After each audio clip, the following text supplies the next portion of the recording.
का खालसा वाहिगुरु जी की फतेह। जय भीम, जय भारत, जय संविधान, जय मूल निवासी, जय वाल्मीकि, हर हर वाल्मीकि। नमस्कार, आदाब, सत श्री अकाल। कौमी एकता संघर्ष दल चेयरमैन बलविंदर सिंह शेरगिल चाचेवाली ਤੁਹਾਡਾ ਸਾਰਿਆਂ ਦਾ ਸਵਾਗਤ ਕਰਦਾ ਹੈ ਜੀ। ਅੱਜ ਅਸੀਂ ਭਾਈ ਮਨਿੰਦਰਪਾਲ ਸਿੰਘ ਜੇਠੂਵਾਲ ਸਾਹਿਬ, ਭਾਈ ਮਨਜਿੰਦਰ ਸਿੰਘ ਠੱਠਾ ਰੰਗੀਟਾ ਗਰੁੱਪ ਦੇ ਜੋ ਐਡਮਨ ਹਨ, ਅੱਜ ਸਾਰੇ ਜਨਤਾ ਦੇ ਰੂਬਰੂ ਇਹਨਾਂ ਵੀਰਾਂ ਨੂੰ ਮੈਂ ਕਰਨ ਜਾ ਰਿਹਾ ਹਾਂ ਕਿ ਇਹਨਾਂ ਦੀ ਸਮਾਜ ਵਿੱਚ ਕੀ ਭੂਮਿਕਾ ਹੈ और शेरगिल TV 24 जनता की आवाज़ और समाजिक हलचल भी हैं और YouTube चैनल भी हैं। इन्होंने YouTube चैनल फेसबुक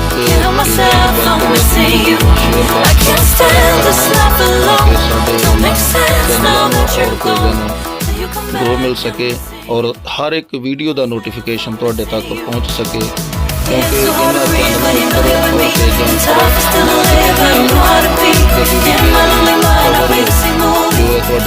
पहुँचाना असी करते हाँ और उम्मीद है कि तुसीं साडे इस काम तो सारे खुश हो।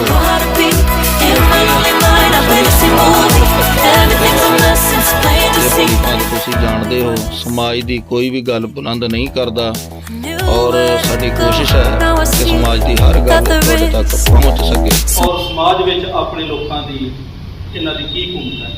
हाँ जी मनिंदर जी,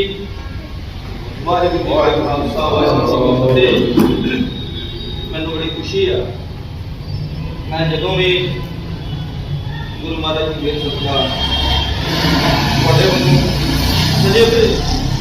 ये मूर्तियां ये गुरु महाराज दियां आपियां हुई जिन्होंने बहुत ही प्यार सत्कार नाल पातशाह जी जिते बेटे का पुत्र का खिताब देंगे हैं उत्थे दास जी फौजा का खिताब देंगे। सानू सब तो पहला दुनिया देख रही है और देख रही है, तुसीं अपनी जिंदगी थोड़ा जिहा करना पाओ। मैं सुनिया तुसीं ड्राइवरी भी करते हो, ये सच है? ड्राइवरी का काम मुझे करने वास्ते कोई कारोबार जी रोजगार वास्ते ट्रांसपोर्ट लाइन चाहिए गड्डी अपनी जी ड्राइवरी आप जो गुरु पातशाह ने रहमत की या पुरानी जमाने की दात रखी है फिर आप गड्डी परफेक्ट दे देंगे अच्छे खाने के घर कौम की डेवलपमेंट जाने कि तुसीं पहला ड्राइवरी की और ड्राइवरी तो बाद दाते की लैन किस तरह की हुई कि आप जी पानी पानी के नाल जुड़ गए, शस्त्र धारण किए और ये मैं कहना कि साडे समाज में साडी कौम दे विच सब तो जिहड़ियां साडीआं लाडलीआं फौजां ने उन्हां दा है ना एक खास योगदान है और मानयोग साडे बाबा भगत सिंह जी शुक्रगुजार हम बहुत सारे जो गरीब घर के बच्चे उन्होंने भी अमृत छका के अमृतधारी बनाया गुरु के चरणों में। मैं कहना चाहूँगा कि सरदार मनिंदरपाल सिंह जेठूवाल साहब जी कि गुरु साहब ने गरीबों वास्ते बहुत कुछ किया, कौम वास्ते बहुत कुछ किया, अपना आप को है जो टारगेट है तुसीं गुरु साहब के नक्शे कदमां की कोशिश सारे करते मार्गदर्शन जी की गल के जी दबे पिछले लोग थे मौजूदा जो हुकूमत चल रही जी जी गुरु साहब ने रंगरेटे गुरु के बेड़े कैसे नवाजे पातशाह ने आने वाले समय के इस तरह तैयार होकर अपनी कौम की सेवा करोगे कि जहाँ कोई धमकी या कोई कोई गिरफ्तार के प्रति बनती है तो मतलब सेवा करनी छोड़ोगे कि सेवा करो? दास ये नहीं आप कह सकते गुरु साहब रहमत करें क्या इस सेवा के काबू बन क्योंकि होने वाली ऐसी गल नहीं कर सकते किसी तरह ਕਰੇ ਕਰਾਏ ਆਪੇ ਵਾਹਨ ਤੇ ਗੁਰੂ ਸਾਹਿਬ ਨੂੰ ਕਰਾਉਣ ਅਸੀਂ ਕਰਾਂਗੇ। ਬਿਲਕੁਲ ਜੀ, ਸਾਡੇ ਵਿੱਚ ਮੌਜੂਦ ਭਾਈ ਸਰਪਾਲ ਸਿੰਘ ਗਿੱਦੂਆ ਸਾਹਿਬ, ਕਿਉਂਕਿ ਇਹ ਬੜੀ ਵੱਡੀ ਗੱਲ ਹੈ ਕਿ ਜਦੋਂ ਆਪਾਂ ਨੂੰ ਜਦੋਂ ਕੋਈ ਪਾਵਰ ਮਿਲਦੀ ਆ ਤੇ ਉਹਦੇ ਵਿੱਚ ਹੰਕਾਰ ਆਉਣਾ ਲਾਜ਼ਮੀ ਆ। ਭਾਈ ਸਾਹਿਬ ਜੀ ਨੇ ਇੱਕ ਛੋਟਾ ਜਿਹਾ ਪੱਤਾ ਵੀ ਚੁੱਕਿਆ ਕਿ ਆਪਾਂ ਹੰਕਾਰ ਤੋਂ ਥੋੜ੍ਹੇ ਜਿਹੇ ਨਿਵਰਤ ਹੋਵਾਂਗੇ। ਜਿਹੜਾ ਹੰਕਾਰ ਆ ਇਹਨੂੰ ਅਸੀਂ ਕਾਬੂ ਕਰਕੇ ਰੱਖਾਂਗੇ। ਹੰਕਾਰ ਤੋਂ ਇੱਕ ਮਾਨ ਸਤਿਕਾਰ ਦੇ ਵਿੱਚ ਆਣ ਕੇ ਆਪਣੇ ਕੰਮ ਦੀ ਸੇਵਾ ਕਰਾਂਗੇ ਤੇ ਕਰਦੇ ਰਹਾਂਗੇ। ਅਸੀਂ ਤੁਹਾਡਾ ਤਹਿ ਦਿਲੋਂ ਸ਼ੁਕਰਗੁਜ਼ਾਰ ਕਰਦੇ ਹਾਂ ਜੀ। ਔਰ ਨਾਲ ਦੇ ਨਾਲ ਮੇਰੇ ਨਾਲ ਰੰਗਰੇਟਾ ਗਰੁੱਪ ਠੱਠਾ ਫਤਿਹਗੜ੍ਹ ਚੂੜੀਆਂ ਭਾਈ ਸਾਹਿਬ ਭਾਈ ਮਨਜਿੰਦਰ ਸਿੰਘ ਠੱਠਾ ਫਤਿਹਗੜ੍ਹ ਚੂੜੀਆਂ ਰੰਗਰੇਟਾ ਗਰੁੱਪ ਦੇ ਐਡਮਨ ਨੇ। ਔਰ ਸੁਭਾਵਿਕ ਅੱਜ ਅਸੀਂ ਉਸ ਮਿਸ਼ਨ ਨੂੰ ਲੈ ਕੇ ਚੱਲ ਰਹੇ ਹਾਂ ਕਿ ਜਿਹਦੇ ਵਿੱਚ ਸਾਡਾ ਰਾਖਵਾਂਕਰਨ SC/ST ਜੋ ਸਰਕਾਰਾਂ ਜਾਣੇ ਦੇ ਵਿੱਚ ਵੀ ਤੇ ਅਣਜਾਣੇ ਦੇ ਵਿੱਚ ਵੀ ਸਾਡਾ ਘਾਟ ਕਰ ਰਹੀਆਂ ਨੇ, ਤੇ ਉਸ ਮਸਲੇ 'ਚ ਇਕੱਠੇ ਹੋਏ ਤੇ ਮੇਰਾ ਦਿਲ ਕੀਤਾ ਕਿ ਉਹ ਨਾ ਹੋਵੇ ਜਿਹੜੇ ਮੇਰੇ ਵੀਰ, ਕਿਉਂਕਿ ਆਪਾਂ ਸਾਰੇ ਸੇਵਾਦਾਰ ਹੈ ਜ਼ਰੂਰ ਹੈ, ਇਹਦੇ 'ਚ ਸ਼ੱਕ ਕੋਈ ਨਹੀਂ, ਪਰ ਫਿਰ ਵੀ ਅਗਾਂਹ ਵਧੂ ਹੋ ਕੇ ਜਿਹੜਾ ਕੰਮ ਕਰਨਾ ਬੜੀ ਮੁਸ਼ਕਿਲ ਹੈ। ਉਹਦੇ ਵਿੱਚ ਮੈਂ ਤੁਹਾਡੇ ਰੂਬਰੂ ਕਰਨ ਜਾ ਰਿਹਾ। ਮੈਨੂੰ ਉਮੀਦ ਹੈ ਕਿ ਤੁਸੀਂ ਸਾਰੇ ਪਿਆਰ ਤੇ ਮਾਣ ਸਤਿਕਾਰ ਕਰੋਗੇ ਔਰ ਵੱਧ ਤੋਂ ਵੱਧ ਹੋ ਸਕੇ ਤੇ ਇਸ ਵੀਡੀਓ ਨੂੰ ਸ਼ੇਅਰ ਤੇ ਲਾਈਕ ਜ਼ਰੂਰ ਕਰਨਾ, ਤਾਂ ਕਿ ਜੇ ਸਾਡਾ ਚੈਨਲ ਨੂੰ ਸਬਸਕ੍ਰਾਈਬ ਹੁੰਦਾ ਹੈ ਤੇ ਸਾਡੇ ਇਸ ਚੈਨਲ ਦੀ ਔਰ ਮੇਰੇ ਵੀਰਾਂ ਦੀ ਬਹੁਤ ਗਰੋਥ ਆਉਂਦੀ ਹੈ। ਤੇ ਭਾਈ ਸਾਹਿਬ ਭਾਈ ਮਨਜਿੰਦਰ ਸਿੰਘ ਠੱਠਾ ਸਾਹਿਬ, ਤੁਸੀਂ ਰੰਗਰੇਟਾ ਗਰੁੱਪ ਦੇ ਐਡਮਨ ਦੇ ਔਰ ਠੱਠਾ ਤੁਹਾਡਾ ਪਿੰਡ ਹੈ ਔਰ ਫਤਿਹਗੜ੍ਹ ਚੂੜੀਆਂ ਤੁਹਾਡਾ ਸ਼ਹਿਰ।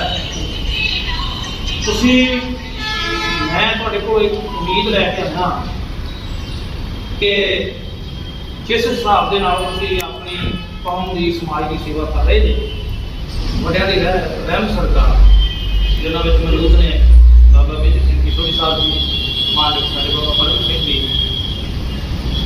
ਇਸ ਚੀਜ਼ ਨੂੰ ਤੁਸੀਂ ਮੰਨਦੇ ਜੀ ਕਿ ਜੇ ਸਾਨੂੰ ਉੱਪਰਲੀਆਂ ਜਥੇਬੰਦੀਆਂ ਜਿਹੜੇ ਛੋਟੇ ਲੈਵਲ 'ਤੇ ਆਪਾਂ ਕੰਮ ਕਰਦੇ ਹਾਂ, ਜੇ ਉਹਨਾਂ ਦਾ ਪਿਆਰ ਮਿਲਦਾ ਹੈ ਤਾਂ ਕੀ ਸਾਡੇ ਵਿੱਚ ਬਲ ਵੱਧਦਾ ਹੈ ਕਿ ਨਹੀਂ ਵੱਧਦਾ? ਸੋ ਸਭ ਤੋਂ ਪਹਿਲਾਂ ਜੇ ਮੈਂ ਗੁਰੂ ਫਤਿਹ ਦੀ ਸਾਂਝ ਕਰਾਂਗਾ।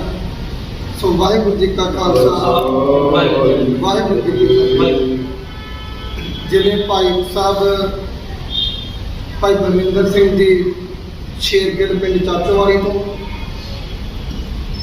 ਸੋ ਬਹੁਤ ਕਿਰਪਾ ਹੈ ਇਹਨਾਂ ਤੇ ਵੀ ਉਸ ਦਸ਼ਮੇਸ਼ ਪਿਤਾ ਦੀ ਕਿ ਇਹ ਵੀ ਬਹੁਤ ਸਾਰੀ ਕੌਮ ਦੀ ਸੇਵਾ ਕਰ ਰਹੇ ਨੇ ਕਾਫੀ ਸਮੇਂ ਤੋਂ। ਸੋ ਦਾਸ ਉਹਨਾਂ ਨੂੰ ਅਜੇ ਥੋੜਾ ਹੀ ਟਾਈਮ ਹੋਇਆ, ਕੋਈ 4 ਮਹੀਨੇ ਹੋਏ ਨੇ, ਗੁਰੂ ਪਾਤਸ਼ਾਹ ਦੀ ਕਿਰਪਾ ਹੋਈ ਆ, ਨਹੀਂ ਤਾਂ ਮੈਂ ਵੀ ਕਲੀਨ ਚੇਤ ਸੀ। ਤੇ ਕੇਸ ਦਾੜਾ ਸਰੂਪ ਹਲੇ 4 ਮਹੀਨੇ ਹੋਏ ਨੇ, ਤੇ ਜਦੋਂ ਗੁਰੂ ਪਾਤਸ਼ਾਹ ਦੀ ਕਿਰਪਾ ਹੋਈ ਤੇ ਨਾਲ ਦੀ ਨਾਲ ਇਹ ਵੀ ਮਹਾਰਾਜ ਨੇ ਸੇਵਾ ਲਾ ਦਿੱਤੀ ਕਿ ਤੁਸੀਂ ਕੌਮ ਦੀ ਸੇਵਾ ਵੀ ਕਰਨੀ ਹੈ। ਸੋ ਭਾਈ ਸਾਹਿਬ ਜੀ, ਫਿਰ ਅਸੀਂ ਇੱਕ ਰੰਗਰੇਟਾ ਗਰੁੱਪ ਬਣਾਇਆ। ਰੰਗਰੇਟਾ ਗਰੁੱਪ ਦੇ ਵਿੱਚ ਕਾਫੀ ਸਾਰੇ ਜਿਹੜੇ ਵੀਰ ਸੀ ਪਹਿਲਾਂ ਮੈਂ ਐਡ ਕੀਤੇ, ਐਡ ਕਰਕੇ ਵੀਰਾਂ ਨੇ ਬਹੁਤ ਸਾਰਾ ਸਾਥ ਦਿੱਤਾ ਪਿੰਡ ਰੰਗਰੇਟਾ ਗਰੁੱਪ ਠੱਠੇ ਵਾਲਿਆਂ ਨੇ। ਉਸ ਤੋਂ ਬਾਅਦ ਵੀਰਾਂ ਦੇ ਨਾਲ ਮੈਂ ਸਲਾਹ ਕੀਤੀ ਕਿ ਭਾਈ ਸਾਹਿਬ ਅਸੀਂ ਹੁਣ ਬਾਹਰ ਦੇ ਜਿਹੜੇ ਨੰਬਰ ਨੇ ਅਲੱਗ-ਅਲੱਗ ਪਿੰਡਾਂ ਦੇ, ਅਲੱਗ-ਅਲੱਗ ਜ਼ਿਲ੍ਹਿਆਂ ਦੇ, ਉਹ ਵੀ ਇਸ ਗਰੁੱਪ ਵਿੱਚ ਐਡ ਕਰੀਏ। ਸੋ ਵੀਰਾਂ ਨੇ ਜਦੋਂ ਹਾਂ ਕਰ ਦਿੱਤੀ, ਹਾਂਜੀ ਤੁਸੀਂ ਕਰੋ, ਤੇ ਜਦੋਂ ਕਾਫੀ ਸਾਰੇ ਬਾਹਰ ਦੇ ਵੀਰਾਂ ਦੇ ਨੰਬਰ ਐਡ ਕੀਤੇ ਤੇ ਵੀਰਾਂ ਵੱਲੋਂ ਕਾਫੀ ਜ਼ਿਆਦਾ ਸਹਿਯੋਗ ਮਿਲਿਆ। ਫਿਰ ਸਾਨੂੰ ਪਤਾ ਲੱਗਾ ਕਿ ਸਾਡੀ ਕੌਮ ਦੇ ਜਰਨੈਲ ਬਾਬਾ ਮੇਜਰ ਸਿੰਘ ਜੀ ਸੋਢੀ ਸਾਹਿਬ, ਸੋ ਜਦੋਂ ਸਾਨੂੰ ਉਹਨਾਂ ਬਾਰੇ ਪਤਾ ਲੱਗਾ, ਸੋ ਅਸੀਂ ਉਹਨਾਂ ਦੇ ਕੋਲ ਪਹੁੰਚੇ, ਉਹਨਾਂ ਨੂੰ ਬੇਨਤੀ ਕੀਤੀ, ਬਾਬਾ ਜੀ ਅਸੀਂ ਕੌਮ ਦੀ ਸੇਵਾ ਕਰਨੀ ਚਾਹੁੰਦੇ ਆ, ਤੇ ਜਿਹੜੀ ਸਾਡੀ ਨੌਜਵਾਨ ਪੀੜ੍ਹੀ ਆ ਉਹ ਬੜੀ ਭਟਕ ਚੁੱਕੀ ਆ। ਅਸੀਂ ਚਾਹੁੰਦੇ ਹਾਂ ਕਿ ਜਿਵੇਂ ਸਾਨੂੰ ਗੁਰੂ ਪਾਤਸ਼ਾਹ ਨੇ ਇਸ ਸਿੱਧੇ ਰਸਤੇ ਤੇ ਲੈਣ ਦਾ, ਤੇ ਅਸੀਂ ਗੁਰੂ ਪਾਤਸ਼ਾਹ ਅੱਗੇ ਅਰਦਾਸ ਕਰੀਏ ਤੇ ਇਹ ਜਿਹੜੀ ਸਾਡੀ ਨੌਜਵਾਨ ਪੀੜ੍ਹੀ ਆ ਉਸ ਤੇ ਨਸ਼ਿਆਂ ਦੇ ਵਿੱਚ ਰਹਿ ਗਈ ਆ, ਤੇ ਕੁਝ ਵੀਰਾਂ ਨੇ ਕੇਸ ਵੀ ਬਹੁਤ ਸਾਰੇ ਕਤਲ ਕਰਾ ਦਿੱਤੇ ਨੇ। ਸੋ ਉਹਨਾਂ ਨੂੰ ਮਿਲ ਕੇ ਉਹਨਾਂ ਨੂੰ ਅਸੀਂ ਬੇਨਤੀ ਕੀਤੀ ਕਿ ਬਾਬਾ ਜੀ ਅਸੀਂ ਕੌਮ ਦੀ ਸੇਵਾ ਕਰਨੀ ਚਾਹੁੰਦੇ ਹਾਂ, ਪਰ ਤੁਸੀਂ ਸਾਡਾ ਸਾਥ ਦਿਓ। ਤੇ ਬਾਬਾ ਜੀ ਉਹਨਾਂ ਨੇ ਕਿਹਾ ਕਿ ਤੁਸੀਂ ਸੇਵਾ ਕਰੋ, ਜਿੱਥੇ ਸਾਡੀ ਲੋੜ ਪਵੇਗੀ ਤੁਹਾਨੂੰ ਅਸੀਂ ਉੱਥੇ ਪਹੁੰਚਾਂਗੇ। ਸੋ ਜਦੋਂ ਹੁਣ ਸਾਨੂੰ ਪਤਾ ਲੱਗਿਆ, ਡਾਕਟਰ ਜਤਿੰਦਰ ਸਿੰਘ ਜੀ ਮੱਟੂ ਜੋ ਪਟਿਆਲਾ ਤੋਂ ਨੇ, ਜਦੋਂ ਉਹਨਾਂ ਤੋਂ ਪਤਾ ਲੱਗਿਆ ਕਿ 178 ਲਾ ਅਫਸਰਾਂ ਦੀਆਂ ਜਿਹੜੀਆਂ ਪੋਸਟਾਂ ਸੀ ਉਹਨਾਂ ਦੇ ਵਿੱਚ ਸਾਡਾ ਇੱਕ ਵੀ ਐਸੀ ਭਾਈਚਾਰੇ ਦਾ ਕੋਈ ਵੀ ਉਹਦੇ ਵਿੱਚ ਮੌਜੂਦ ਨਹੀਂ ਹੈਗਾ। ਉਹ 178 ਪੋਸਟਾਂ ਦੇ ਵਿੱਚੋਂ ਸਾਰੇ ਜਨਰਲ ਭਾਈਚਾਰੇ ਦੇ ਵੀਰਾਂ ਨੂੰ ਰੱਖਿਆ। ਜਦੋਂ ਉਹਨਾਂ ਨੂੰ ਇਹ ਗੱਲ ਦਾ ਪਤਾ ਲੱਗਾ, ਉਹਨਾਂ ਸਾਰਿਆਂ ਨੂੰ ਦੱਸਿਆ ਕਿ ਸਾਨੂੰ ਵੀ ਪਤਾ ਲੱਗਾ। ਫਿਰ ਉਹਨਾਂ ਨੇ ਕੋਰਟ ਦੇ ਵਿੱਚ ਜਦੋਂ ਉਹਨਾਂ ਨੇ ਰੇਟ ਲਾਈ, ਪੁੱਛਿਆ ਸਾਡੇ ਜਿਹੜੇ ਕਮਿਸ਼ਨਰ ਸੀ ਜਨਰਲ ਭਾਈਚਾਰੇ ਦੇ, ਉਹਨਾਂ ਨੇ ਉਸ ਅਫਸਰ ਨੂੰ ਪੁੱਛਿਆ ਕਿ ਤੂੰ ਸਾਡੀਆਂ ਬਈ ਇਹ ਇਲਾਜ ਦੀਆਂ ਪੋਸਟਾਂ ਨੇ 178, ਇਹਨਾਂ ਦੇ ਵਿੱਚ ਸਾਡਾ ਕਿਉਂ ਨਹੀਂ ਕੋਈ ਵੀਰ ਰੱਖਿਆ? ਉਹਨਾਂ ਨੇ ਅੱਗੋਂ ਸਾਨੂੰ ਤਾਨੇਸ਼ਾਹੀ ਕੀਤੀ ਕਿ ਇਹ ਕਾਬਲ ਨਹੀਂ ਹੈਗੇ, ਇਹਨਾਂ ਦੇ ਵਿੱਚ ਹੁਨਰ ਨਹੀਂ ਹੈਗਾ। ਸੋ ਭਾਈ ਸਾਹਿਬ, ਜਿਸ ਤਰ੍ਹਾਂ ਇਹਨਾਂ ਨੇ ਸਾਨੂੰ 170 ਪੋਸਟਾਂ ਦੇ ਵਿੱਚੋਂ ਕੱਢ ਦਿੱਤਾ, ਇੱਦਾਂ ਹੀ ਹੌਲੀ ਹੌਲੀ ਸਾਡੀ ਹੁਣ ਰਿਜ਼ਰਵੇਸ਼ਨ ਜਿਹੜੀ ਰਾਖਵਾਂ ਕੋਟਾ ਉਹਨੂੰ ਖਤਮ ਕਰਨ ਜਾ ਰਹੀ ਹੈ ਪੰਜਾਬ ਸਰਕਾਰ। ਇਸ ਦੇ ਵਿਰੋਧ ਵਿੱਚ ਅਸੀਂ ਅੱਜ ਸਾਰੇ ਵੀ ਇਕੱਠੇ ਹੋ ਕੇ ਡੀਸੀ ਦਫ਼ਤਰ ਅੰਮ੍ਰਿਤਸਰ ਵਿਖੇ ਪਹੁੰਚੇ ਸੀ, ਜਿਸ ਦੇ ਵਿੱਚ ਬਾਬਾ ਮੇਜਰ ਸਿੰਘ ਸੋਢੀ ਸਾਹਿਬ, ਉਹਨਾਂ ਦੀ ਰਹਿਨੁਮਾਈ ਹੇਠ ਸਾਰੀਆਂ ਜਥੇਬੰਦੀਆਂ ਪਹੁੰਚੀਆਂ, ਜਿਵੇਂ ਬਾਬਾ ਜੀਵਨ ਸਿੰਘ ਜੀ ਸੇਵਾ ਸੁਸਾਇਟੀ, ਭਾਈ ਅਮਰੀਕ ਸਿੰਘ ਜੀ ਉਦੋਕੇ ਵਾਲੇ, ਭਾਈ ਬਲਵਿੰਦਰ ਸਿੰਘ ਜੀ ਨਾਲ ਹੀ ਬੈਠੇ ਨੇ, ਭਾਈ ਬਲਵਿੰਦਰ ਸਿੰਘ ਜੀ ਸ਼ੇਰਗਿੱਲ ਪਿੰਡ ਚਾਚਾਵਾਲੀ ਤੋਂ, ਬਾਬਾ ਸੁਖਦੇਵ ਸਿੰਘ ਜੀ ਪਿੰਡ ਹਰੀਆਂ ਸਤਕਾਰ ਕਮੇਟੀ ਵਾਲੇ, ਤੇ ਰੰਗਰੇਟਾ ਗਰੁੱਪ ਠੱਠਾ, ਤੇ ਜਗਦੀਸ਼ ਸਿੰਘ ਪੰਗਾਲੀ ਵਾਲਮੀਕ ਸਭਾ ਦੇ ਪ੍ਰਧਾਨ। ਸੋ ਸਾਰੇ ਵੀਰਾਂ ਨੂੰ ਬੇਨਤੀ ਕਰਦਾ ਕਿ ਭਾਈ ਸਾਹਿਬ, ਜੇ ਹੁਣ ਅਸੀਂ ਇਸ ਸਰਕਾਰ ਦਾ ਵਿਰੋਧ ਨਾ ਕੀਤਾ, ਜੇ ਹੁਣ ਐਸੀ ਸਰਕਾਰ ਨੂੰ ਨੱਥ ਨਾ ਪਾਈ, ਤੇ ਸਾਡੀਆਂ ਆਉਣ ਵਾਲੀਆਂ ਪੀੜ੍ਹੀਆਂ ਦਾ ਬੜਾ ਬੁਰਾ ਹਾਲ ਹੋਵੇਗਾ। ਕਿਉਂਕਿ ਸਾਡੀ ਤੇ ਜਿਹੜੀ ਜ਼ਿੰਦਗੀ ਆ ਇਹ ਔਖੀ ਸੌਖੀ ਲੰਘ ਜੂਗੀ, ਪਰ ਅਸੀਂ ਵੇਖੋ ਕਿੰਨੇ ਔਖੇ ਸਾਡੇ ਮਜ਼ਦੂਰ ਭਰਾ ਬੱਚਿਆਂ ਨੂੰ ਪੜ੍ਹਾ ਰਹੇ ਨੇ, ਝੋਨਾ ਲਾ ਲਾ ਕੇ, ਕਿ ਸਾਡੇ ਬੱਚਿਆਂ ਨੂੰ ਰਾਖਵੇਂ ਕਰਨ 'ਚ ਨੌਕਰੀਆਂ ਮਿਲ ਜਾਣਗੀਆਂ। ਸੋ ਭਾਈ ਸਾਹਿਬ ਜੀ, ਮੈਂ ਇੱਕ ਗੱਲ ਭਾਈ ਸਾਹਿਬ ਜੀ ਐਡ ਕਰਨੀ ਚਾਹੁੰਦਾ ਹਾਂ ਜੀ। ਝੋਨੇ ਦਾ ਨਾਮ ਤੁਹਾਂ ਲਿਆ ਆ, ਤੇ ਝੋਨੇ ਦੇ ਵਿੱਚ ਵੀ ਕੁਝ ਮਜ਼ਦੂਰਾਂ ਦੀਆਂ ਦੋ ਬੇਟੀਆਂ, ਇੱਕ ਬੇਟੇ ਦਾ ਹਨਾ, ਉਹਨਾਂ ਨੂੰ ਬੇਟੇ ਤੋਂ ਰਹਿ ਕੇ ਕਾਰਨ ਮੌਤ ਵੀ ਹੋਈ ਹੈ। ਕੱਲ ਦੀ ਘਟਨਾ ਆ, ਇਹ ਵੀ ਬੜੀ ਮੰਦਭਾਗੀ ਘਟਨਾ ਹੈ। ਤੇ ਪੜ੍ਹੀਆਂ ਲਿਖੀਆਂ ਸਾਡੀਆਂ ਬੇਟੀਆਂ, ਸਾਡੀਆਂ ਭੈਣਾਂ ਜਿਹੜੀਆਂ ਮਤਲਬ ਕਾਰੋਬਾਰ ਕਰ ਰਹੀਆਂ ਨੇ, ਉਹਨਾਂ ਨੂੰ ਕੋਈ ਨੌਕਰੀ ਨਹੀਂ ਮਿਲਦੀ ਹੈ ਨਾ। ਤੇ ਭਾਈ ਮਨਜਿੰਦਰ ਜੀ, ਤੁਹਾਡੀ ਗੱਲ ਬਹੁਤ ਇੱਕ ਅੱਛੀ ਆ ਕਿ ਅੱਜ ਅਸੀਂ ਜਿਸ ਮਕਸਦ ਲਈ ਇਕੱਠੇ ਹੋਏ ਹਾਂ, ਸਾਰੇ ਸਮਾਜ ਨੂੰ ਹੋਣਾ ਚਾਹੀਦਾ। ਕਿ ਉਹਦੇ ਵਿੱਚ ਇੱਕ ਮੈਂ ਗੱਲ ਇਹ ਐਡ ਕਰਨੀ ਚਾਹੁੰਦਾ ਕਿ ਦੇਖੋ, ਜਿਵੇਂ ਹੁਣ ਆਪਾਂ ਹੀ ਆ ਕਿ ਕੌਮੀ ਏਕਤਾ ਸੰਘਰਸ਼ ਦਲ ਜੇਲ੍ਹ ਨਾਲ ਬਲਵਿੰਦਰ ਸਿੰਘ ਸ਼ੇਰਗਿੱਲ ਚਾਚੋਵਾਲੀ ਜੀ, ਤੇ ਕਦੇ ਕਦੇ ਮੈਨੂੰ ਵੀ ਮੇਰੇ ਸੱਜਣ ਕੀ ਕਹਿ ਦਿੰਦੇ ਕਿ ਤੁਹਾਡੇ ਨਾਲ, ਤੁਹਾਡੀ ਜਥੇਬੰਦੀਆਂ ਨਾਲ ਜਾਂ ਤੁਹਾਡੇ ਗਰੁੱਪ ਨਾਲ ਜਿਹੜੇ ਵੀ ਐਡ ਨੇ, ਮੰਨ ਕੇ ਚੱਲੋ ਤੁਸੀਂ ਉਹਨਾਂ ਤੋਂ ਫੰਡ ਇਕੱਠਾ ਕਰਿਆ।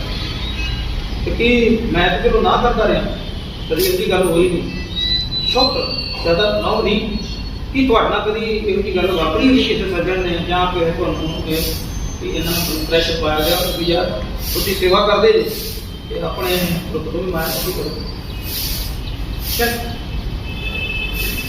ਭਾਈ ਸਾਹਿਬ, ਕਿਸੇ ਵੇਲੇ ਕਿਉਂਕਿ ਤੁਹਾਨੂੰ ਪਤਾ ਹੈ ਕਿ ਕੋਈ ਵੀ ਆਪਣਾ ਕਾਰਜ ਕਰਨਾ ਤੇ ਮਾਇਆ ਦੀ ਉਸ ਵਿੱਚ ਬਹੁਤ ਜ਼ਿਆਦਾ ਲੋੜ ਹੈ, ਕਿਉਂਕਿ ਮਾਇਆ ਤੋਂ ਬਿਨਾਂ ਕੋਈ ਕੰਮ ਚੱਲਦਾ ਨਹੀਂ। ਸੋ ਜਿਹੜੇ ਗਰੁੱਪ ਦੇ ਵਿੱਚ ਐਡ ਨੇ ਵੀਰ, ਉਹ ਜਿੰਨੀ ਕੁ ਸੇਵਾ ਕਰਦੇ ਨੇ ਉਹ ਬੜੀ ਮਨੋਤਨ ਹੋ ਕੇ ਕਰਦੇ, ਜਿੰਨੀ ਕੁ ਵਿਚਾਰਿਆਂ ਨੂੰ ਸਾਡੀ ਦਿੰਦੇ। ਕਹਿੰਦਾ ਭਾਵੇਂ ਹੈ ਜੀ ਕਿ ਜਿਹੜਾ ਇੱਕ ਗਰੁੱਪ ਹੁੰਦਾ ਹੈ ਸਾਡਾ ਘਰ ਹੁੰਦਾ ਹੈ, ਔਰ ਜਿਹੜਾ ਘਰ ਆ ਉਹਨੂੰ ਢਾਇਆ ਨਹੀਂ ਜਾਂਦਾ, ਉਹਨੂੰ ਬਣਾਇਆ ਜਾਂਦਾ। ਤੇ ਭਾਈ ਮਨਜਿੰਦਰ ਸਿੰਘ ਪੱਠਾ ਸਾਹਿਬ, ਇਹਨਾਂ ਦਾ ਕਹਿਣ ਦਾ ਭਾਵ ਇਹ ਹੈ ਕਿ ਜਿਹੜਾ ਗਰੁੱਪ ਹੈ ਨਾ, ਕਿ ਕਿਸੇ ਦਾ ਭੁਲੇਖਾ ਨਾ ਹੋਵੇ ਮਨ ਦੇ ਵਿੱਚ, ਇਹ ਕੌਮ ਨੂੰ ਅੱਗੇ ਖੜਨ ਵਾਸਤੇ ਆਪਾਂ ਜਥੇਬੰਦੀਆਂ ਤਿਆਰ ਕਰਦੇ ਹਾਂ ਤੇ ਬਹੁਤ ਵਧੀਆ ਹੋਣੀ ਵੀ ਚਾਹੀਦੀ ਹੈ, ਇਹਦੇ 'ਚ ਸ਼ੱਕ ਕੋਈ ਨਹੀਂ। ਤੇ ਹੋਰ ਭਾਈ ਮਨਜਿੰਦਰ ਸਿੰਘ ਜੀ, ਇੱਕ ਬੇਨਤੀ ਆ, ਆਉਣ ਵਾਲੇ ਸਮੇਂ ਦੇ ਵਿੱਚ ਮਾਲਕ ਨੇ ਤੁਹਾਨੂੰ ਇਹਦਾ ਸਰੂਪ ਸਭ ਤੋਂ ਵਧੀਆ ਦਿੱਤਾ ਤੇ ਮੈਂ ਕਹਿ ਨਹੀਂ ਰਿਹਾ, ਮੇਰੇ ਇੱਕ ਮਨ ਦੀ ਸੋਚ ਸੀ ਉਹ ਮੈਂ ਤੁਹਾਨੂੰ ਸਵਾਲ ਕਰ ਰਿਹਾ ਜਾਂ ਕਰ ਚੁੱਕਾ ਜਾਂ ਕਰਨ ਜਾ ਰਿਹਾ। ਆਉਣ ਵਾਲੇ ਸਮੇਂ ਦੇ ਵਿੱਚ ਜ਼ਰੂਰ ਪਾਤਸ਼ਾਹ ਦੇ ਕਰਨਾ ਨਾਲ, ਵੈਸੇ ਵੀ ਤੁਸੀਂ ਜੁੜੇ ਜੇ ਇਹਦੇ 'ਚ ਸ਼ੱਕ ਕੋਈ ਨਹੀਂ, ਆਉਣ ਵਾਲੇ ਸਮੇਂ 'ਚ ਜੁੜ ਰਹੇ ਜੀ, ਬਹੁਤ ਵਧੀਆ। ਇਹ ਸਨ ਜੀ ਸਾਡੇ ਮਾਨਯੋਗ ਭਾਈ ਸਾਹਿਬ ਭਾਈ ਮਨਜਿੰਦਰ ਸਿੰਘ ਪੱਠਾ ਸਾਹਿਬ, ਜੋ ਰੰਗਰੇਟਾ ਗਰੁੱਪ ਦੇ ਐਡਮਨ ਹਨ।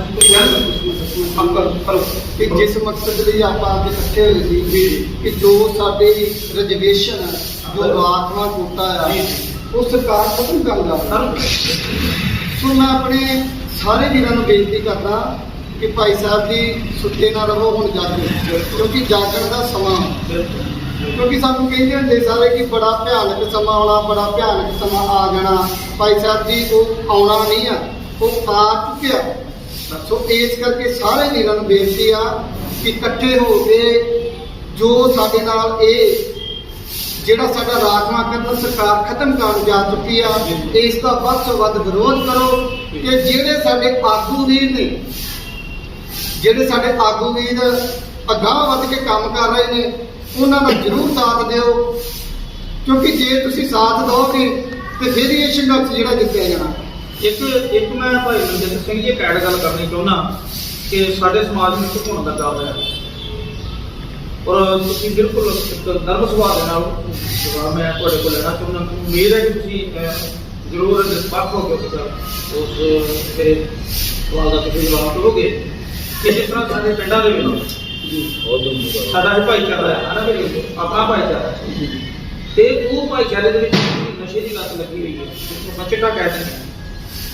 ਕੀ ਤੁਸੀਂ ਆਪਣੇ ਸਾਡੇ ਜਿਹੜੇ ਜਰਨੈਲ ਨੇ ਜਾਂ ਜਥੇਬੰਦੀਆਂ ਚਲਾ ਰਹੇ ਹੁੰਦੇ, ਉਹਨਾਂ ਨਾਲ ਕੋਈ ਇਹ ਗੱਲ ਪਹੁੰਚਾਉਣਾ ਕਰੋਗੇ? ਮੈਂ ਕੁਝ ਜ਼ੀਰੋ ਗਰਾਊਂਡ ਤੇ ਦੇਖਿਆ ਗਿਆ, ਕੁਝ ਜਥੇਬੰਦੀਆਂ ਜਿਹੜੀਆਂ ਛੋਟੇ ਲੈਵਲ ਤੇ, ਮੈਂ ਵੱਡਿਆਂ ਦੀ ਛੱਡ ਦੀ ਗੱਲ ਕਰਦਾ, ਆਸਰਾ ਹੀ ਵੱਡਿਆਂ ਤੋਂ ਲੈਂਦੇ ਆ, ਕੰਮ ਸਾਡਾ ਛੋਟਿਆਂ ਲੈਵਲ ਤੇ ਕੀ ਹੁੰਦਾ ਤਾਂ ਅਸੀਂ ਕਿਤੇ ਨਾ ਕਿਤੇ ਕੁਝ ਵੀਰ ਨਸ਼ੇ ਕਰਨ ਦਾ ਵੀ ਸਾਥ ਦੇ ਦਿੰਦੇ। ਮੈਂ ਨਿਰਪੱਖ ਹੋ ਕੇ ਤੁਹਾਡੇ ਕੋਲ ਜਵਾਬ ਦੇਣਾ ਚਾਹੁੰਦਾ ਤੇ ਬਿਲਕੁਲ ਹੌਸਲੇ ਨਾਲ ਜਵਾਬ ਦੇਣਾ ਕਿ ਇਹ ਨਸ਼ਾ ਰੁਕਣਾ ਚਾਹੀਦਾ ਹੈ ਤੇ ਜਾਂ ਉਹਨਾਂ ਲੋਕਾਂ ਦੇ ਵਿਰੁੱਧ ਵੀ ਕਾਰਵਾਈ ਹੋਣੀ ਚਾਹੀਦੀ ਹੈ ਜਿਹੜੇ ਉਹਨਾਂ ਲੋਕਾਂ ਨੂੰ ਸਪੋਰਟ ਕਰਦੇ ਪਏ ਨੇ, ਚਾਹੇ ਉਹ ਕੋਈ ਵੀ ਹੋਵੇ। ਦੇਖੋ ਜੀ, ਜਿਹੜੀ ਸਾਡੇ ਸਮਾਜ ਵਿੱਚ ਨਸ਼ਿਆਂ ਦਾ ਰਹਿਣ ਵੱਧ ਰਿਹਾ, ਸੋ ਮੈਂ ਜਿਹੜੀ ਸਾਡੀਆਂ ਉੱਪਰਲੀਆਂ ਜਥੇਬੰਦੀਆਂ ਨੇ, ਜਿਵੇਂ ਸਾਡੇ ਬਾਬਾ ਮੇਜਰ ਸਿੰਘ ਦੀ ਸੋਢੀ, ਸੋ ਅਸੀਂ ਹੁਣ ਉਹਨਾਂ ਨੂੰ ਇਹ ਬੇਨਤੀ ਕਰਾਂਗੇ ਕਿ ਬਾਬਾ ਜੀ ਸਾਡਾ ਸਾਥ ਦਿਓ, ਤੇ ਜਿਹੜੇ ਬੰਦੇ ਕਰਨ ਵਾਲਿਆਂ ਦੀ ਗੱਲ ਬਾਤ ਰਹਿ ਕਿ ਜਿਹੜੇ ਵੇਚਦੇ ਨੇ, ਸਭ ਤੋਂ ਪਹਿਲਾਂ ਅਸੀਂ ਉਹਨਾਂ ਨੂੰ ਨੱਥ ਪਾਵਾਂਗੇ। ਜਿਵੇਂ ਅਜੇ ਥੋੜਾ ਹੀ ਸਮਾਂ ਹੋਇਆ, 1 ਮਹੀਨਾ ਹੋਇਆ ਮਜੀਠੇ ਦਾ ਤੁਹਾਨੂੰ ਪਤਾ ਹੀ ਹੈ ਕਿ ਮਜੀਠੇ ਦੇ ਵਿੱਚ ਬਾਬਾ ਜੀ ਉਹਨਾਂ ਨੇ ਉੱਥੇ ਬਾਬਾ ਸੋਨੀ ਜੀ ਹੈਗੇ ਨੇ, ਉਹਨਾਂ ਨੇ ਬੇਨਤੀ ਕੀਤੀ ਕਿ ਸਾਡੇ ਘਰਾਂ ਦੇ ਲਾਗੇ ਬਹੁਤ ਨਸ਼ਾ ਵਿਕਦਾ, ਤੇ ਉਹ ਜੇ ਅਸੀਂ ਉਹਨਾਂ ਨੂੰ ਮਨਾ ਕਰਦੇ ਹਾਂ ਤੇ ਉਹ ਸਾਡੇ ਨਾਲ ਲੜਦੇ ਵੀ ਨੇ। ਇਹ ਵੀ ਕਹਿੰਦੇ ਸੀ ਕਿ ਤੁਸੀਂ ਕੌਣ ਹੁੰਦੇ ਸਾਨੂੰ ਦੱਸਣ ਵਾਲੇ। ਸੋ ਜਦੋਂ ਉਹਨਾਂ ਨੇ ਬਾਬਾ ਜੀ ਉਹਨਾਂ ਨੂੰ ਬੇਨਤੀ ਕੀਤੀ ਕਿ ਇਹ ਗੱਲ ਆ, ਤੇ ਬਾਬਾ ਜੀ ਹੁਣੀ ਫਿਰ ਉੱਥੇ ਪੂਰਾ ਐਕਸ਼ਨ ਲਿਆ। ਹਾਂਜੀ, ਆਪਣੀਆਂ ਫੌਜਾਂ ਲੈ ਕੇ ਪਹੁੰਚੇ। ਜਿਹੜੀ ਨਸ਼ੇ ਦੀ ਇੱਕ ਪ੍ਰੀਤੀ ਸੀ ਉਹ ਖਤਮ ਹੋਣ ਦੇ ਕਗਾਰ ਤੱਕ ਪਹੁੰਚ ਗਈ। ਹਾਂਜੀ, ਤੇ ਫਿਰ ਬਾਬਾ ਜੀ ਉੱਥੇ ਆਪਣੀਆਂ ਫੌਜਾਂ ਲੈ ਕੇ ਪਹੁੰਚੇ। ਸੋ ਉਦੋਂ ਦਾ ਬੜਾ ਕਹਿੰਦਾ ਭਾਵੇਂ ਭਾਈ ਮਨਜਿੰਦਰ ਸਿੰਘ ਜੀ, ਤੁਹਾਡੀ ਗੱਲ ਨੂੰ ਨਾ ਮੈਂ ਵਿਰਾਮ ਦਿੱਤਾ ਆ, ਮਾਫ ਕਰਨਾ। ਕਹਿਣ ਦਾ ਭਾਵ ਹੈ ਕਿ ਬਾਬਾ ਜੀ ਜਿਹੜੇ ਨੇ ਉਹਨਾਂ ਦੀ ਇੱਕ ਮਤਲਬ ਲੰਬੀ ਉਡਾਰੀ ਇਹ ਆ ਕਿ ਮੇਰਾ ਸਮਾਜ ਜਿਹੜਾ ਨਸ਼ੇ ਤੋਂ ਵੀ ਬਚੇ ਜੀ, ਹਨਾ, ਕਿਉਂਕਿ ਜੇ ਨਸ਼ਾ ਸਾਡਾ ਸਮਾਜ ਛੱਡੇਗਾ ਤੇ ਫਿਰ ਹੀ ਗੁਰੂਵਾਦ ਲੱਗੇਗਾ, ਹੈ ਇਹੀ ਹੈ ਨਾ ਸਾਡਾ ਮਤਲਬ ਜਿਹੜਾ। ਔਰ ਮਾਨਯੋਗ ਮੇਰੇ ਵੀਰ ਭਾਈ ਮਨਿੰਦਰਪਾਲ ਸਿੰਘ ਜੇਠਵਰ ਸਾਹਿਬ ਇਹਦੇ ਉੱਪਰ ਕੁਝ ਕੁ ਫੈਸਲਾ ਵੀ ਤੁਸੀਂ ਆਪਣੀ ਸਾਈਡ ਦਿਓ ਕਿ ਵਾਕਿਆ ਇਹ ਸਾਡੇ ਸਮਾਜ ਨੂੰ ਨਸ਼ਾ ਬਰਬਾਦ ਕਰ ਰਿਹਾ ਹੈ ਤੇ ਜਾਂ ਮੇਰਾ ਇਹ ਛੋਟੀ ਮੇਰੀ ਛੋਟੀ ਦੇਖੋ ਭਾਜੀ ਸਾਹਿਬ ਜੀ ਨਸ਼ੇ ਦੀ ਲੱਤ ਚਾਹੇ ਜੀ ਜਿਹੜਾ ਇਹ ਦਾਗ ਲੱਗਦਾ ਹੈ ਜੀ ਇਹ ਨਸ਼ਾ ਕਿਆ ਜੇ ਅਸੀਂ ਛੋਟੇ ਲੈਵਲ ਦੀ ਗੱਲ ਕਰੀਏ ਕਿ ਜਾਂ ਜਿਵੇਂ ਭਾਈ ਸਾਹਿਬ ਨੇ ਕਿਹਾ ਵੀ ਜਿਹੜੀ ਘਟਨਾ ਦੱਸੀ ਹੈ ਜਾਂ ਜਿਹੜੇ ਨੀਲੇ ਐਸੀ ਇਹ ਤਾਂ ਬਾਅਦ ਦੀ ਗੱਲ ਹੈ ਜੀ। ਨਸ਼ਾ ਦੇਸ਼ ਵਿੱਚ ਵੀ ਬਣਦਾ ਹੈ ਤੇ ਕੋਈ ਨਸ਼ੇ ਐਸੇ ਜਿਹੜੇ ਬਾਹਰੋਂ ਵੀ ਆਉਂਦੇ ਨੇ।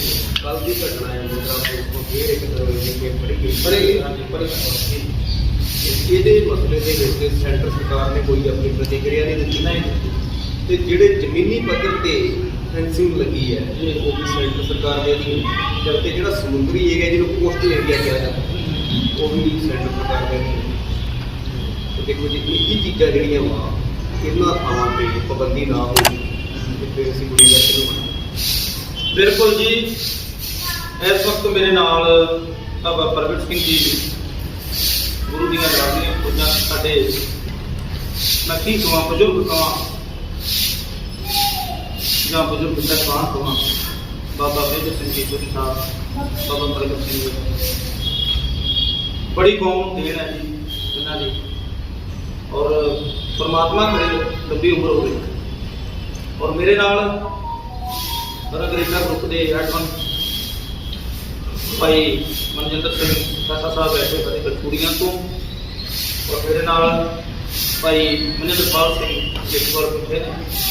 ਉਮੀਦ ਹੈ ਗੱਲਾਂ ਬਹੁਤ ਨੇ, ਗੱਲਾਂ ਕਰੀ ਜਾਈਏ। ਇਹ ਗੱਲਾਂ ਉਹ ਨੇ ਕਿ ਜਿਹੜੇ ਸਾਡੇ ਸਮਾਜ ਨੂੰ ਹੁਣ ਦੀ ਤਰ੍ਹਾਂ ਲੱਗੀਆਂ ਹੋਈਆਂ ਨੇ ਤੇ ਉਹਨਾਂ ਉੱਪਰ ਕੁਝ ਵਿਚਾਰ ਕੀਤੀ ਹੈ। ਔਰ ਐਸੀ ਭਾਈਚਾਰੇ ਨੂੰ ਜਾਂ SC ST OBC ਜਿਹੜੇ ਵੀ ਮੇਰੇ ਵੀਰ ਨੇ ਬੈਕਵਰਡ ਕਲਾਸ ਦੇ ਸ਼ਾਇਦ ਉਹਨਾਂ ਨੂੰ ਭੁਲੇਖਾ ਨਾ ਹੋਵੇ ਕਿ ਇਹ ਜਿਹੜਾ ਕਾਨੂੰਨ ਆ ਕੇਵਲ ਤੇ ਕੇਵਲ SC ਹੀ ਲੋਕਾਂ ਵਾਸਤੇ 6700 ਜਾਤੀਆਂ ਸਾਡੀਆਂ ਬਣੀਆਂ ਹੋਈਆਂ ਜਿਹਦੇ ਵਿੱਚ ਦਰਬਦਰ ਇਹ ਕਹਿੰਦੇ ਆ ਤੂੰ ਮੇਰੇ ਤੋਂ ਛੋਟਾ ਆ ਉਹ ਮੇਰੇ ਤੋਂ ਉੱਚਾ ਆ ਉਹ ਕਹਿੰਦਾ ਨਹੀਂ ਤੂੰ ਮੇਰੇ ਤੋਂ ਛੋਟਾ ਮੈਂ ਤੋਂ ਉੱਚਾ ਯਾਨੀ ਕਿ ਇੱਕ ਜਾਤ ਦੀ ਉੱਚਤਾ ਦੇ ਉੱਪਰ ਵੀ ਸਾਡਾ ਸਮਾਜ ਵੰਡਿਆ ਹੋਇਆ। ਬੇਨਤੀ ਆ ਕਿ ਸਾਰੀਆਂ ਗੱਲਾਂ ਨੂੰ ਭੁੱਲ ਕੇ ਆਪਾਂ ਸਾਰੇ ਇਕੱਠੇ ਹੋਈਏ ਔਰ ਇਕੱਠੇ ਹੋ ਕੇ ਇੱਕ ਇਕੱਠ ਐਸਾ ਮਜ਼ਬੂਤ ਕਰੀਏ, ਇੱਕ ਐਸੀ ਲੋਹੇ ਦੀ ਲੱਠ ਬਣਾਈਏ ਕਿ ਜਦੋਂ ਇਹਨਾਂ ਮੂਰਖ ਸਰਕਾਰਾਂ ਕਹਿ ਸਕਦਾ ਮੈਂ, ਗੰਦੀਆਂ ਸਰਕਾਰਾਂ, ਕੋਝੀਆਂ ਸਰਕਾਰਾਂ ਕਹਿ ਸਕਦਾ ਜਿਹੜੇ ਗਰੀਬਾਂ ਦਾ ਹੱਕ ਖਾ ਰਹੀਆਂ ਨੇ, ਉਹ ਜਿਹੜੀ ਲੋਹੇ ਦੀ ਲੱਠ ਇਹਨਾਂ ਤੇ ਵੱਜੇ ਤੇ ਇਹਨਾਂ ਨੂੰ ਪਤਾ ਲੱਗੇ ਕਿ ਜਿਹੜਾ ਸਾਡਾ ਐਸੀ ਭਾਈਚਾਰਾ ਐਸੀ ਸਮਾਜ ਹੈ ਇਹ ਸੁੱਤਾ ਨਹੀਂ ਹੁੰਦਾ ਹੈ।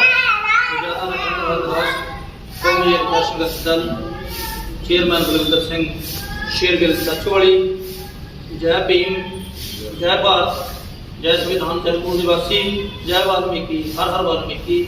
ਵਾਹਿਗੁਰੂ ਜੀ ਕਾ ਖਾਲਸਾ।